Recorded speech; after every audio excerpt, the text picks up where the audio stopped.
Hadirin dan hadirat jamaah salat subuh dan pengajian yang dirahmati Allah.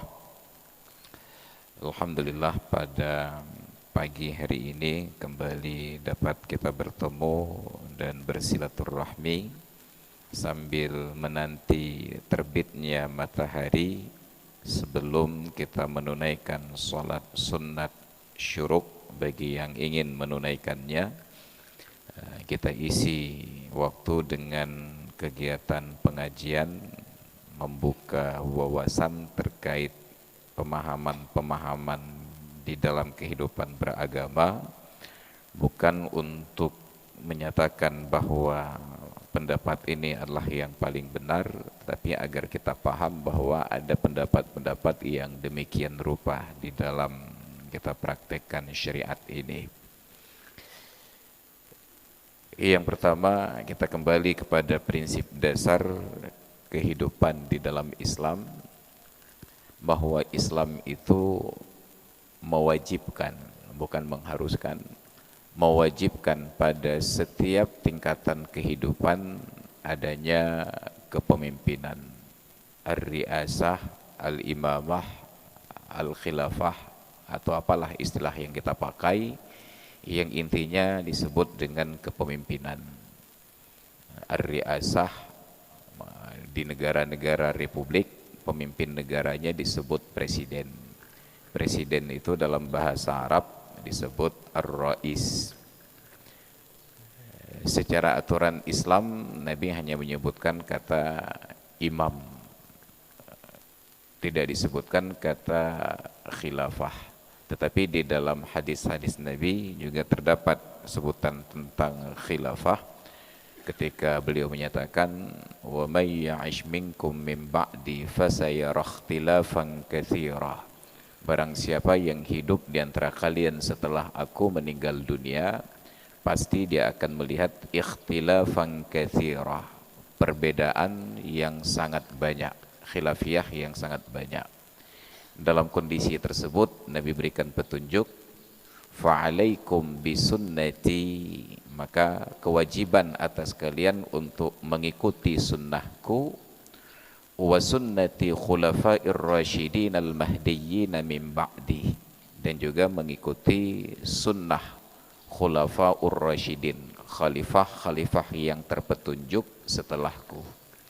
Ketika menyebutkan khulafaur rasyidin, Nabi sama sekali tidak mengetahui formasi Khulafaur Rasyidin itu siapa saja yang akan mengisi.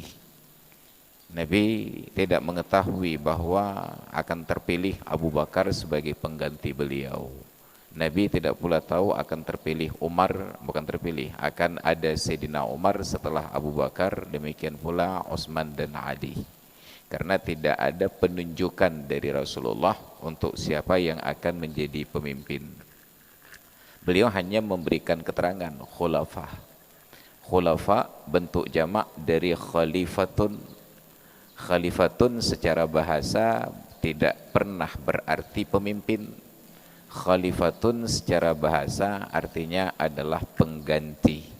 Maka di dalam Al-Quran pertama kali kita dapati khalifah itu di dalam surat Al-Baqarah, ketika Allah Ta'ala menyatakan wa idh qala rabbuka lil malaikati inni ja'ilun fil ardi khalifah, dan ingatlah ketika Tuhanmu berfirman kepada para malaikat, sesungguhnya aku akan menjadikan di muka bumi seorang khalifah. Khalifah bukan berarti pemimpin, karena khalifah secara harfiah artinya pengganti. Kenapa disebut pengganti? Kenapa Adam disebut pengganti? Karena sebelum Adam diturunkan ke bumi, di muka bumi ini sudah ada makhluk-makhluk yang lain yang dulunya memakmurkan bumi, lebih bagus dan lebih hebat daripada yang mampu dilakukan oleh manusia pada hari ini. Maka sekarang situs-situs arkeologi menunjukkan bukti betapa canggihnya kehidupan di masa lalu. Boleh jadi itu dilakukan oleh makhluk-makhluk yang sebelum kita. Ada banyak situs-situs yang ilmu pengetahuan sekarang terheran-heran kenapa mereka mampu pada alat-alatnya sangat sederhana. Bisa jadi kelebihan itu secara harfiah, hebatnya, bisa jadi itu dalam skala tertentu. Misal kita mengambil perbandingan, manusia hebat di dalam seni arsitektur membangun gedung pencakar langit, tetapi perlu sekolah dalam durasi waktu yang panjang dan proses pembangunannya itu sangat lama. Dalam hal ini kita harus kagum kepada rayap yang sanggup membangun gedung pencakar langit dalam waktu yang singkat tanpa perlu masuk fakultas teknik. Maka bayangkan mereka bangun dari tanah itu naik ke permukaan sudah seperti gedung pencakar langit dalam durasi waktu hanya 1 malam saja gotong royong. Rayap.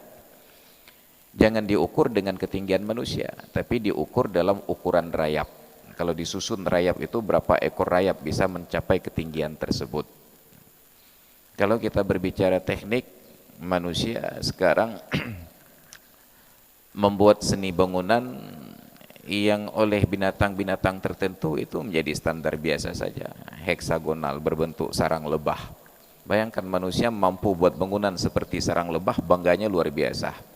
Lebah tidak pernah mengklaim hasil kerjanya. Mereka sudah membuat bangunan itu secara sangat simetris, bahkan mereka tidak punya roll, tidak punya penggaris, tapi sangat simetris. Siapa yang mengajarkan mereka? Ini contoh sederhana. Maka makhluk-makhluk sebelum manusia itu sudah memakmurkan bumi, lalu manusia hadir sebagai pengganti. Karena itulah malaikat berani mempertanyakan kepada Allah Ta'ala, ataj'alu fiha may yufsidu fiha wa yasfikud dima. Akankah engkau jadikan di bumi itu ya Allah, may yufsidu fiha, seorang yang akan berbuat kerusakan padanya, wa yasfikud dima, dan menumpahkan darah. Bukan karena malaikat tahu perbuatan manusia nanti, tetapi malaikat belajar dari pengalaman makhluk yang sebelumnya. Ketika mereka makmurkan bumi, mereka buat kerusakan dan mereka tumpahkan darah. Karena malaikat tidak punya ilmu tentang masa depan, tidak punya ilmu pula tentang yang sedang terjadi. Mereka hanya mengetahui yang sudah terjadi dan yang akan diajarkan kemudian. Kemudian kita dapati lagi pernyataan tentang makna khalifah. Fa khalafa min ba'dihim khalfun adha'us salata wattaba'us syahawati. Maka menggantilah setelah mereka itu satu generasi yang mereka itu menyanyiakan salat dan memperturutkan syahwat. Ada kata-kata khalifah. Tetapi dalam banyak hadisnya Nabi lebih cenderung memilih kata imam dan kata ra'in. Bahkan ra'in itu menjadi sebuah barometer ukuran tentang kepemimpinan. Karena itulah dalam hadis sahih yang sangat populer dan menjadi pembicaraan para ulama setiap kali mereka mengangkat judul tentang kepemimpinan, yang diriwayatkan oleh Abdullah bin Umar bin Khattab radhiyallahu anhu, Nabi bersabda, kullukum ra'in wa kullukum mas'ulun an ra'iyatihi. Setiap kalian adalah pemimpin dan setiap pemimpin akan dimintakan pertanggungjawaban terkait dengan kepemimpinannya, LPJ-nya. Tapi menariknya, Nabi tidak menyebutkan dengan kata imam, dengan kata rais, dengan kata khalifah, dengan kata malik. Nabi menyebutnya dengan kata ra'in. Ra'in itu secara harfiah penggembala, urang merabe. Ra'iyah adalah gembalaan. Dari kata ra'iyah diadopsi ke dalam bahasa Indonesia menjadi rakyat dan dijadikan sebagai salah satu kata di dalam Pancasila dalam sila yang keempat, kerakyatan yang dipimpin oleh hikmat kebijaksanaan dalam permusyawaratan perwakilan. Saya walaupun bukan duta Pancasila hafal. Beda dengan duta Pancasila, enggak hafal mereka seperti ini. Duta tagai. Makanya banyak duta itu yang tidak pernah melakukan tugasnya. Ra'iyah diadopsi ke dalam bahasa Indonesia, disebut dengan kata rakyat. Dan ini hampir seragam bahasa kenabian sejak dari Nabi yang pertama diberikan syariat dan umat, sejak dari masa Nabi Nuh alaihi salam. Nabi Adam tidak punya umat, Nabi Idris tidak punya umat, baru ada umat dan syariat itu sejak dari masa Nabi Nuh alaihi salam. Setiap nabi selalu menyatakan sebagai penggembala. Bahkan di dalam ajaran Nasrani memang bahasanya demikian, terjemahan ke dalam bahasa Indonesianya tetap untuk menjadi penggembala untuk domba-domba yang sesat dari Bani Israel. Bahasa Nabi Rasulullah juga demikian, sebagai penggembala, ra'in. Barulah pada frasa berikutnya dikatakan wal amiru ra'in. Amir ini salah satu bentuk kata lain untuk pemimpin. Ketika Abu Bakar terpilih sebagai khalifah, sebagai pemimpin, umat Islam tidak punya kosakata khusus untuk menunjukkan jabatan tersebut. Karena ketika Rasulullah hidup, beliau dipanggil dengan ya Rasulullah. Sebagai pemimpin beliau dipanggil ya Rasulullah. Dan tidak ada sistem kabinet, sebab tidak ada nama-nama menteri dan tidak ada departemen di kala itu. Itu pula luar biasanya. Semua kedudukannya setara, yang laki-laki dipanggil sahabat dan yang perempuan disebut sahabiyat. Maka kita enggak mengenal dalam sistem pemerintahan Rasulullah ada menteri pulan, ada menteri pulin. Tapi semuanya terurus. Sekarang sangat banyak menteri tapi salah urus. Lain tayu lain bubut karo. Memang bangai yang boleh pulih dia. Di masa Rasulullah enggak ada menteri, enggak ada panglima perang, tapi perang selalu menang. Itanya panglima beberaya tapi talu tapi. Kenapa? Karena salah urus. Jadi ketika Rasulullah wafat, umat Islam ketika Abu Bakar sudah terpilih, mereka hanya menyebutkan sesuai dengan kondisi. Karena Abu Bakar posisinya sebagai pengganti Rasulullah, dipanggillah ya khalifata Rasulillah, wahai pengganti Rasulullah. Karena bahasa Arab itu prinsipnya singkat, ijaz wal i'jaz, maka mereka tidak panggil lengkap, tidak dipanggil setiap hari ya khalifata Rasulillah, tapi dipanggil ya khalifah, wahai khalifah. Maka identiklah khalifah dengan pemimpin. Padahal arti dasar khalifah adalah pengganti. Terpilihnya Abu Bakar tidak ada sebuah sistem khusus yang dibangun di dalam Islam yang diajarkan oleh Nabi. Nabi biarkan itu mengalir. Maka tidak ada pemilu, tidak ada kampanye, tidak ada partai politik, tidak ada KPU, KIP, Bawaslu dan lain sebagainya. Enggak ada. Dan enggak ada sistem pemerintahan yang kita kenal, ada hakim agung, ada jaksa agung, jina Bandung agung, bud tabah je kerakaat. Terakhir kemarin hakim agung baru ditangkap korupsi. Ya, ada korupsi agung Cina, yang koruptor agung.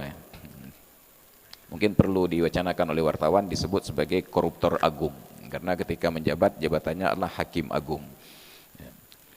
Semua di tangan satu orang, di tangan Rasulullah, tapi keadilan berjalan dengan baik. Demokrasi itu berjalan dengan baik.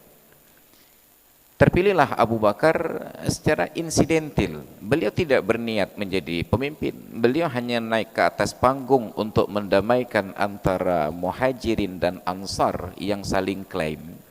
Orang Muhajirin mengklaim bahwa dari kalangan mereka lah yang paling berhak menggantikan Rasulullah, sebab Rasulullah adalah orang Mekah.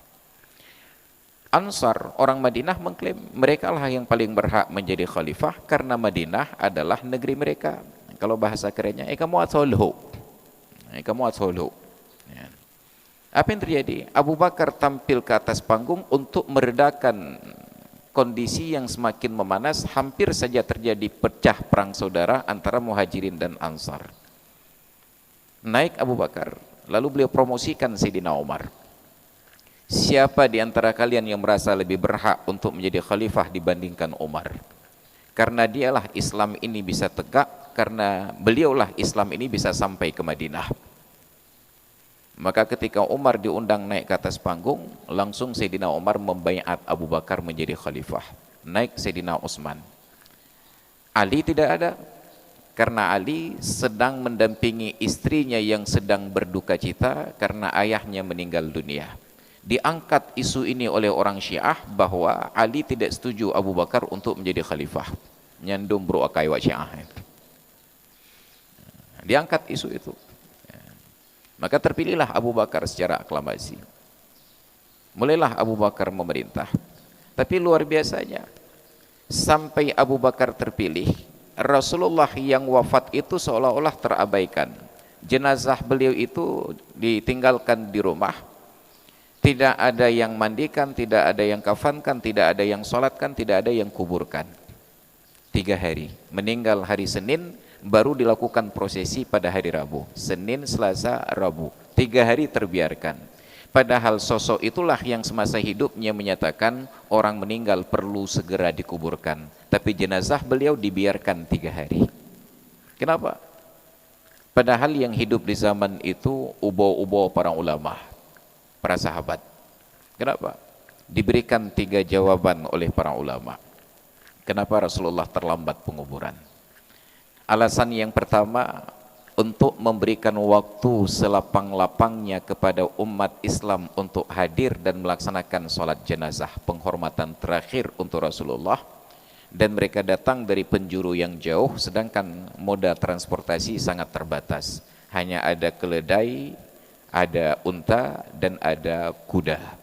Sedangkan kita sekarang enggak ada lagi kuda, hanya tenaganya ada sekian ratus daya kuda. Ada kuda agar terkejut cilewenya. Itu alasan pertama. Ada alasan kedua. Kenapa tidak segera dikuburkan? Para ulama berpendapat, jenazah yang lain perlu segera dikuburkan karena dikhawatirkan kondisi jenazah itu akan membusuk. Sedangkan kekhawatiran itu tidak berlaku pada jenazah Rasulullah, sebab para nabi tidak terjadi perubahan setelah meninggal dunia. Selain dari suhu badannya dari hangat menjadi dingin. Itu alasan kedua. Alasan yang ketiga yang paling logis. Apa alasannya? Agar tidak terjadi kekosongan kepemimpinan di tengah-tengah umat Islam. Kalau pemimpin lama sudah meninggal, maka jangan dihilangkan sosoknya dalam tanda kutip sebelum ada penggantinya. Disimpulkanlah dalam berbagai kajian bahwa memilih pemimpin itu lebih penting daripada menguburkan jenazah. Padahal menguburkan jenazah adalah fardu kifayah. Fardu kifayah ini ditunda karena ada fardu kifayah yang lain yang lebih utama, yaitu memilih pemimpin. Maka tidak ada dalih di dalam Islam ketika pemilu nanti digelar, oh kami enggak sempat pemilu hari ini karena geci abi humurnya. Kami harus selesaikan prosesi penguburan lebih dahulu. Tidak, tinggalkan dulu prosesi fardu kifayah ini karena ada yang lainnya lebih penting. Dalam prosesi pemilihan tersebut terus berlangsung sampai masuk waktu zuhur, berkumandang azan, tapi petugas Bawaslu, KIP dan petugas-petugas TPS itu tidak boleh meninggalkan poskonya untuk salat berjamaah. Karena ini tentang pemilihan kepemimpinan. Tapi nanti akan ada saja orang-orang yang sok-sok taat. Berapalah gajimu dibandingkan salat berjamaah di awal waktu? Inilah contoh orang-orang yang salah jib ubat dalam berfikir tentang syariat. Berapalah gajimu dibandingkan sholat berjamaah di awal waktu? Ini bukan tentang gaji, ini tentang tanggung jawab. Makanya di dalam Islam tentang kepemimpinan ini, orang yang menduduki jabatan pemimpin, ibadahnya tidak lagi seperti ibadah rakyat. Kalau kita lihat di bulan Ramadan, referensi kita tentang ibadah malam bulan Ramadan itu adalah Sayyidina Umar. Umar ini sebagai khalifah sepanjang Ramadan, selama hidup beliau tidak pernah terdapat riwayat bahwa Sayyidina Umar pernah menjadi makmum salat tarawih, apalagi menjadi imam. Ini cimita riwayat. Gak pernah disebutkan dalam riwayat Sayyidina Umar pernah menjadi makmum salat tarawih, apalagi menjadi imam. Kenapa? Karena beliau sadar sebagai pemimpin, ibadah beliau bukan salat sunat. Ibadah pemimpin itu adalah memikirkan tentang rakyat. Lalu kita sekarang memilih pemimpin yang banyak salat sunatnya, lalai ba masjid anak debit-debit. Rakyat perlu sebuah pendapat, rakyat perlu sebuah pemikiran. Minta Pak Gubernur tengah sembahyang sunat, Pak Presiden tengah sembahyang sunat. Tidak. Ibadah pemimpin itu memikirkan tentang rakyat. Ibadah orang kaya itu memikirkan tentang kesejahteraan orang-orang miskin. Maka Ali Zainal Abidin, cucu Sayyidina Ali, putra dari Sayyidina Husain bin Ali, dari istrinya Syahzinan, putri dari Kisra Persia, Kisra bin Hurmuz yang ditawan oleh umat Islam di masa Sayyidina Umar, lahirlah Ali Zainal Abidin. Tahajud beliau bukan salat sunat pula pingkui lagi katanya. Tahajud beliau adalah mengantarkan sembako ke depan rumah warga-warga miskin. Maka dicatat dalam sejarah di masa beliau hidup tidak ada orang miskin yang minta-minta sedekah. Sedangkan di zaman kita sekarang jangankan orang miskin, orang kaya saja minta sedekah. Cuma caranya berkelas. Buat peraturan sehingga orang miskin terpaksa bayar sedekah pada orang kaya. Nyalih mana laki dekah hana malai-malai dalam binasihat ke kau. Bayangkan orang yang korupsi tidak malu-malu menasihati orang lain yang juga belum korupsi. Ini kondisi negeri kita. Maka Sayyidina Umar sebagai pemimpin, beliau tidak menyibukkan diri i'tikaf di masjid. Beliau tunjukkan seorang imam, ada Tamim Ad-Dari dengan Ubay bin Ka'ab bergantian. Beliau arahkan mereka untuk salat berjamaah dan beliau keliling-keliling. Kenapa? Karena beliau sadar sebagai pemimpin, ibadah beliau adalah berfikir tentang rakyat. Makanya kecil-kecil itu seharusnya ibadah mereka adalah berfikir tentang rakyat. Bukan lagi kita sibuk mencari kecil yang selalu aktivitasnya sholat sunat. Itu enggak ada yang mengurus rakyat. Harus sesuai dengan bakat dan minat.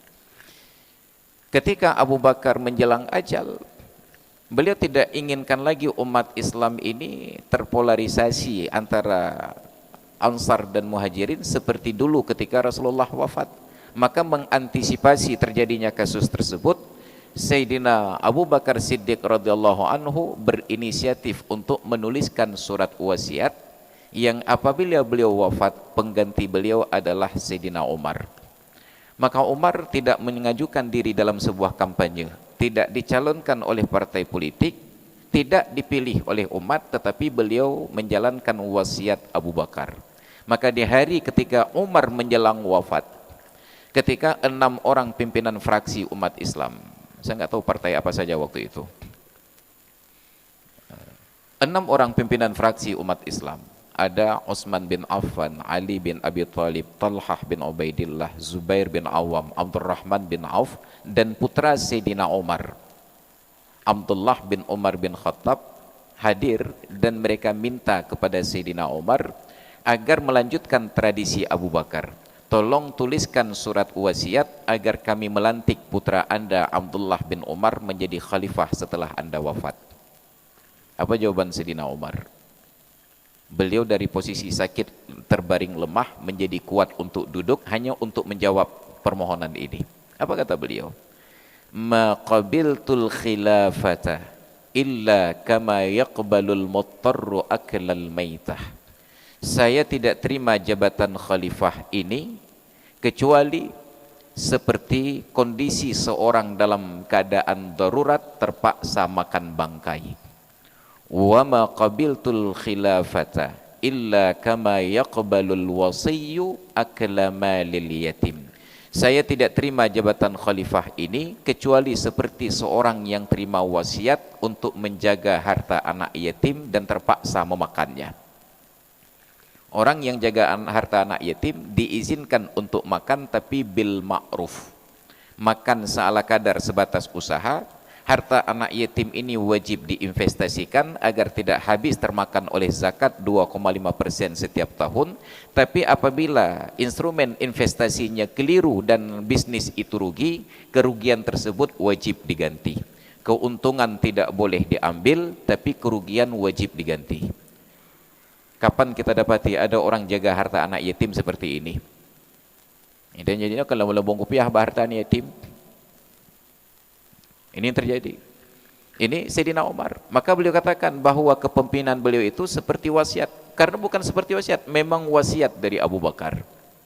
Barulah saat itu Sayyidina Umar serahkan untuk kepemimpinan umat Islam, kalian berenam ini yang musyawarah, pilih salah seorang di antara kalian selain dari putra saya Abdullah bin Umar.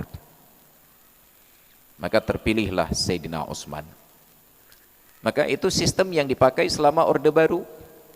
Pemilihan kepala daerah dan kepala negara oleh wakil-wakil rakyat.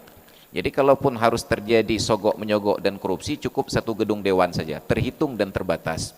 Sekarang kita harus menyogok 250 juta rakyat Indonesia untuk menjadi presiden. Harus menyogok 4 juta pemilih di Aceh untuk menjadi gubernur. Maka terjadilah interaksi sogok menyogok tersebut dari pemimpin dengan rakyat.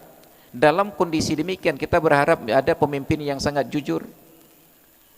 tarjun najata walam tasluk masalikaha.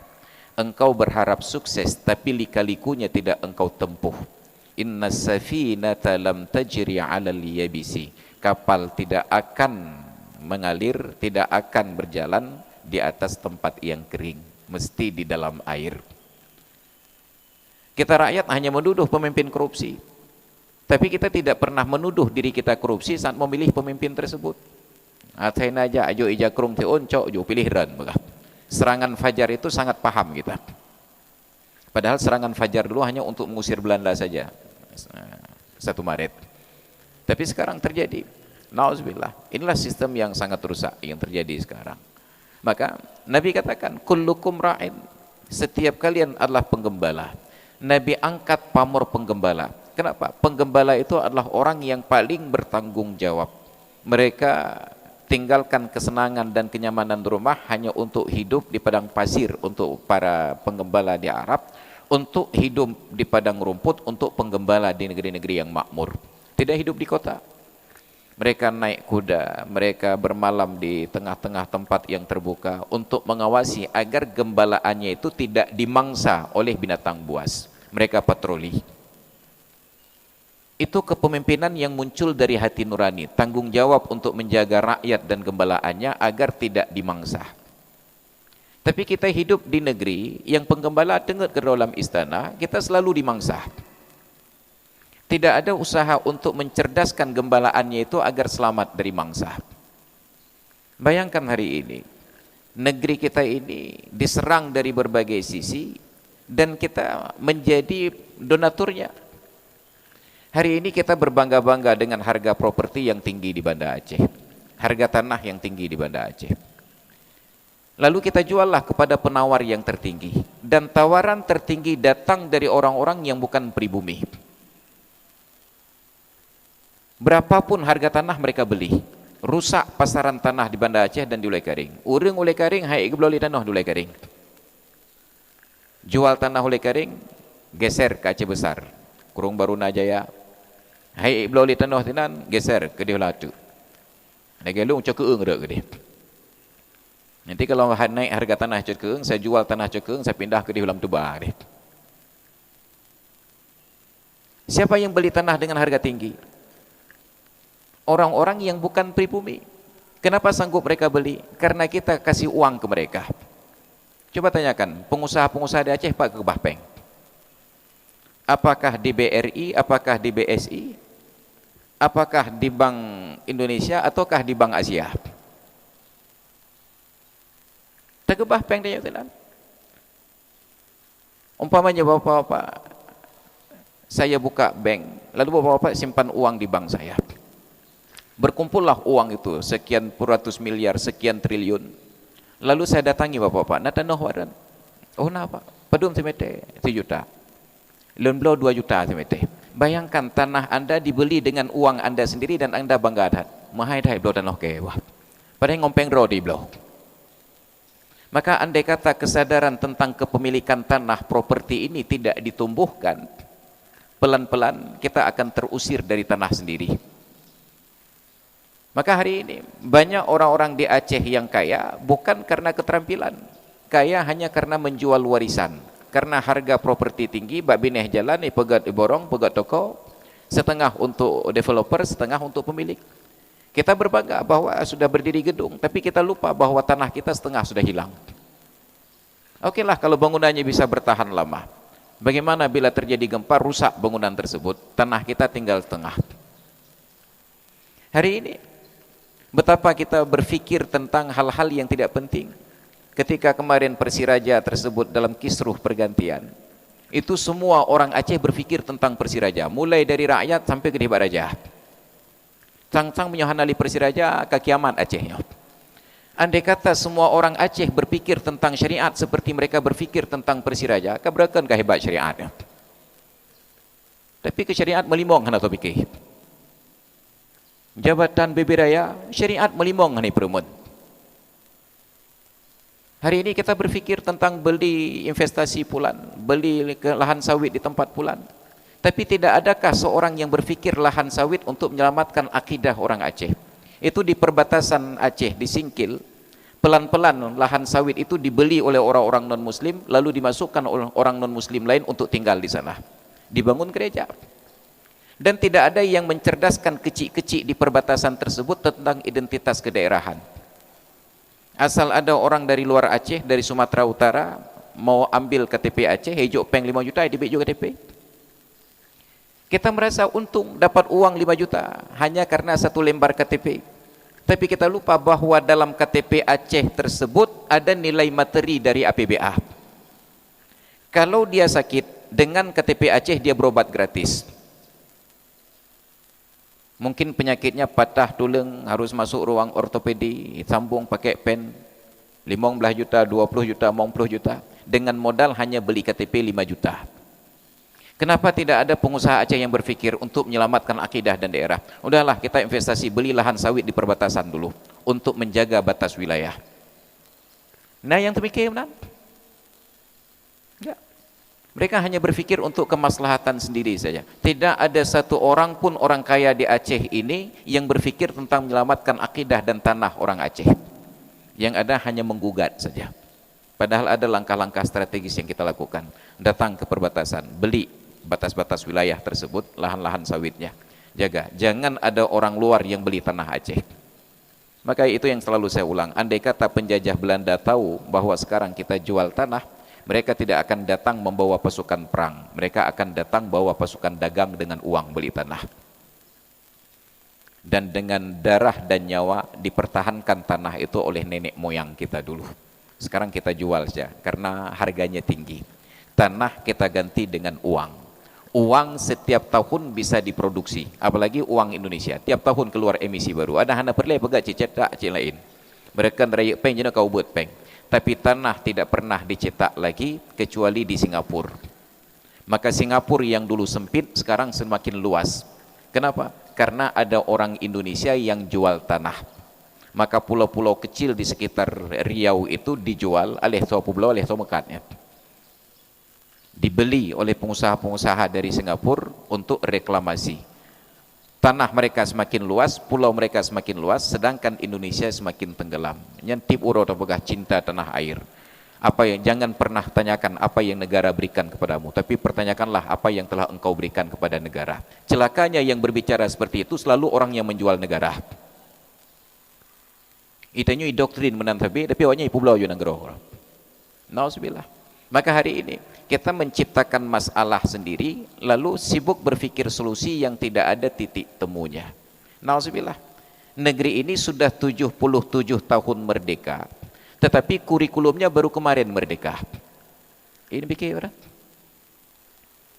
77 tahun pendidikan di negeri ini dalam kondisi trial and error, uji coba. Hana cocok ganto, hana cocok ganto. Sekarang baru ketemu kurikulum merdeka. Mungkin 5 tahun ke depan akan keluar kurikulum baru namanya kurikulum DI-DII. Nanti 10 tahun ke depan akan ada kurikulum baru, kurikulum G30 SPKI. Karena baru sekarang merdeka. Ini sejarah. Maka pertanyaan sederhana, kenapa terjadi pembunuhan masif seperti ini? Karena kita tidak menghargai sejarah. Maka mohon maaf saja pertanyaan sederhananya. Berapa orang rektor universitas di negeri ini yang ikut berperang melawan Belanda? Berapa banyak mahasiswa di negeri ini yang demonstrasi menentang penjajahan Belanda? Ini cibegah teo. Berapa orang rektor yang ikut melawan Belanda? Berapa orang mahasiswa yang demo melawan Belanda? Enggak ada. Kenapa? Karena saat itu belum ada universitas. Belum ada seorang rektor, belum ada seorang dosen, tapi ada mahasiswa yang kuliah ke luar negeri seperti Dr. Sutomo. Lalu pertanyaannya, yang berperang itu siapa?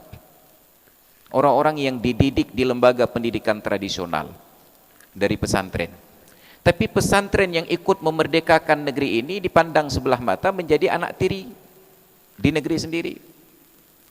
Hanya menjadi pelengkap penderita. Semua anggaran pendidikan difokuskan untuk warisan pendidikan kolonial. Yang memperkenalkan sekolah ke kita adalah Belanda saat mereka mengamalkan politik etis tahun 1905. Mereka tidak berencana mencerdaskan kehidupan bangsa. Mereka hanya menjalankan amanah dari undang-undang di negaranya, bahwa negeri jajahan mesti dididik. Tapi sistem pendidikan kolonial itu jadi kurikulum nasional. Maka hari ini kita bermasalah. Apa masalahnya? Pengajaran di dalam Islam tidak kita amalkan. Hari ini kita jelek-jelekkan pesantren hanya karena kasus satu orang murid mati di pesantren. Padahal yang salah bukan pesantren, yang salah pola pikir kita tentang pesantren. Pesantren tidak dirancang untuk pendidikan anak di bawah umur. Pesantren dirancang untuk pendidikan orang-orang dewasa. Karena Islam tidak mengajarkan pesantren. Islam ajarkan pendidikan di rumah tangga. Anak sampai usia balik dididik di rumah. Tapi hari ini tidak ada pendidikan di rumah. Mulai dari PAUD, di bawah itu ada playgroup, ada TK. Maka sekarang anak kita tamat SD, kita antarkan ke pesantren. Kalau dia anak perempuan, waktu masuk masih ingusan, begitu keluar siap terima menantu. Enggak ada masalah sebenarnya, selama pendidikan di rumah sampai selesai SD berjalan dengan baik. Enggak ada masalah di SD. Enggak ada beban guru SD itu untuk memukul anak, mencubit anak, apabila pendidikan di rumah tangga sebelum SD itu sudah berjalan. Tapi pendidikan kita tidak berkesinambungan. Di rumah orang tua tidak lagi mengambil peran sebagai guru. Anak sudah sangat rusak di rumah, lalu diantar ke sekolah, diwasiatkan kepada guru, be poh anak mit, tungang ube. Hana perlepoh anak mit apabila pendidikan berjalan. Saya punya anak 4 orang, yang sulung kalau sekolah sudah kelas 2 SMA. Tapi sampai hari ini seingat saya nggak pernah satu kali pun saya cubit ataupun saya tempeleng. Kenapa? Karena pendidikannya berjalan. Masuk ke sekolah, tidak pernah ada terjadi insiden dengan guru dan kawan-kawannya, karena pendidikan di rumah berjalan. Tapi anak yang sudah baik kita didik di rumah, masuk lembaga pendidikan pemerintah, bertemu dengan anak-anak yang lain yang tidak dididik oleh orang tuanya di rumah. Anak kita menjadi korban, dijajah, dibuli dan lain sebagainya. Ini yang terjadi sekarang. Anak yang sudah rusak di rumah dimasukkan ke pesantren. Lalu pesantren ustadz-ustadznya dibelenggu, nggak boleh cubit, nggak boleh tempeleng. Guru-guru di sekolah dituntut untuk sabar, nggak boleh pukul, tapi gaji guru ditahan-tahan. Lalu apa yang sedang kita bangun? Sekarang pemerintah sedang sibuk kampanye ke sana kemari tentang stunting itu penting, bukan? Tapi yang menyebabkan stunting itu pemerintah. Bayangkan 75 tahun hidup di Republik ini, kita dibodohi oleh sebuah perusahaan yang menyatakan dalam kaleng kemasan itu ada susu. Susu kental manis, SKM dulu disingkat. Tapi nanti silakan bapak-bapak cek di warung-warung, sebelum minum kopi, coba lihat bak kalengnya, ini tulis susu entang. Baru 3 tahun yang lalu Balai Besar POM keluarkan rilis bahwa dalam kemasan kental manis tidak ada kandungan susu sama sekali. Bayangkan pemerintah negeri ini mengizinkan perusahaan sebesar itu untuk menipu 250 juta rakyatnya untuk yakin di dalam kemasan itu ada susu. Tajib kenyanti urau, anak-anak kita suguhkan untuk minum itu setiap hari, kita pikir ada gizi susunya, padahal hanya cairan gula semuanya. Terjadilah stunting. Orangnya baru kampanye anti stunting. But tak pegat kero, nya kenya but, hana but, meta but, cok pelakin tilik bak perut, cok tepeh ud-ud ya. Apa yang dilakukan oleh pakar-pakar gizi? Nanti kita akan datang ke warung-warung, pesan bawa nak jeb bawa nak aku, ilan tampi noh nak tem jeb bawa nak leh. Kenapa? Karena pemahaman kita tentang bawa naknya cita salah. Coba tanyakan pada diri masing-masing, ketika Anda datang ke warung pesan telur setengah matang, yang Anda minum yang cari kuningnya atau putihnya? Orang Aceh hanya hijab yang putih, yang kuning hijab. Yang putih itu ditinggalkan untuk pemilik warung, yang kuning diminum. Makan pa'a aneh. Padahal dari SD sudah diajarkan protein itu adalah zat putih telur. Binaragawan orang yang ikut fitness itu hanya minum yang putihnya. Truk tanya yang kuning hijab. Maka kerjasamalah dengan mereka, putih nih cok warna bah ke kuning kamu. Bayangkan hal-hal seperti ini gagal kita ajarkan kepada masyarakat. Nya kalau lempegah bengahnya bahwa dalam kemasan kental manis nggak ada susunya, tapi nanti datang ke warung untuk pesan pejep nunggu kopi susu, nyanci iro dalam kental manis. Penipuan di atas penipuan dan kita biarkan itu terus berlarut. Maka pendidikan kita tidak pernah mencerdaskan. Dan bayangkan ketika kita diberikan kartu identitas penduduk, disebutlah KTP elektronik. Semua orang Indonesia percaya bahwa dalam kartu itu ada elektroniknya. Maka di awal-awal dulu dikatakan KTP elektronik nggak boleh difotokopi karena itu akan merusak chip di dalamnya. Tapi no hat tabret apa itu elektronik lang KTP ya. Kemana pakar-pakar informatika yang sudah cerdas untuk mencerdaskan rakyat? Nyawa dan kai pengen hana elektronik lam ya. Harusnya ada chipnya, ada pita elektroniknya, tapi ini nggak ada apa-apa. Tapi kita yakin itu KTP elektronik. Nah orang lebih bangai wadanya olah. Lalu pendidikan yang mencerdaskan itu di mana? Maka nauzubillah, ini PR bagi kita. Maka hari ini dalam politik kita hanya menjadi korban saja, ikut dalam ragam dan hai bahu yang kekenan. Tidak ada kecerdasan politik. Maka nauzubillah, hadirin sekalian yang dirahmati Allah. Oleh karena Nabi katakan, al-amiru ra'in wa huwa mas'ulun an ra'iyatihi. Tapi kita ingin bahagian yang ketiganya. Wal mar'atu ra'iyatun fi baiti zawjiha wa hiya mas'ulatun an waladihi wa malih. Seorang perempuan adalah pemimpin di mana? Di rumah suaminya. Dan perempuan ini akan dimintakan pertanggungjawaban terkait anak suaminya dan harta suaminya. Maka kegagalan sistem pendidikan kita di Aceh karena kita gagal memberikan kewenangan perempuan untuk menjadi pemimpin di rumah.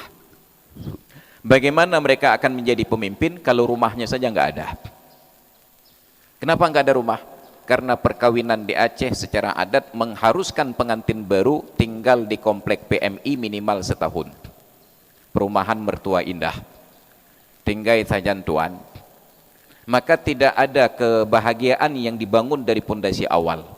Awal-awal perkawinan, tahun pertama, tahun penjajakan, kemampuan istri untuk melayani suami, kemampuan suami untuk memfasilitasi istri tidak teruji dan tidak terbukti. Setelah masa ini lewat, pondasi awalnya cakar ayamnya ini tidak kuat, lalu kita bangunlah gedung tinggi. Padahal pondasinya rapuh. Istri tidak punya kewenangan di rumah. Kenapa? Karena tinggal di rumah orang tuanya sendiri, dia tetap sebagai anak manis dari ibunya. Tidak perlu belajar masak karena tiba waktunya sudah tersaji. Tidak perlu belajar mencuci karena tiba waktunya sudah tersusun rapi. Maka harusnya sekarang biarlah kita yang jadi korban dari didikan generasi yang lalu, tapi kita harus selamatkan generasi yang akan datang. Maka bapak dan ibu yang punya anak gadis, anak bujang yang sudah berkeluarga, sebelum mereka lanjutkan kehidupan, dudukkan mereka dulu dan pertanyakan kepada mereka, kalian sudah sah jadi suami istri? Pertanyaannya, ingin tinggal di mana? Tinggal dengan kami, silahkan, ada ruang kosong di depan.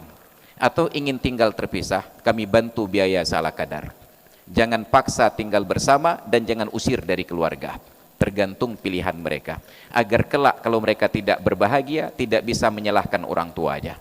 Nyawa tiumpakilah kaum bina, telah ronciknya ke kecil gara-gara mak dia. Kamu kena tinggal luah na Nabi. Orang tua disalahkan. Berikan kewenangan orang perempuan untuk menjadi majikan di rumahnya sendiri, dan kita sebagai suami fasilitasi istri untuk terhormat di rumahnya sendiri. Jangan izinkan ada siapapun yang melanggar kehormatan tersebut. Istri yang berwenang. Maka kalau rumah tangga sudah kita perkokoh, insya Allah pendidikan akan berjalan dengan baik. Tapi hari ini secara terstruktur kita pun di Aceh ini ikut-ikutan merusak pondasi rumah tangga. Apa caranya? Dengan tidak mengizinkan perempuan berkesempatan mengatur rumah.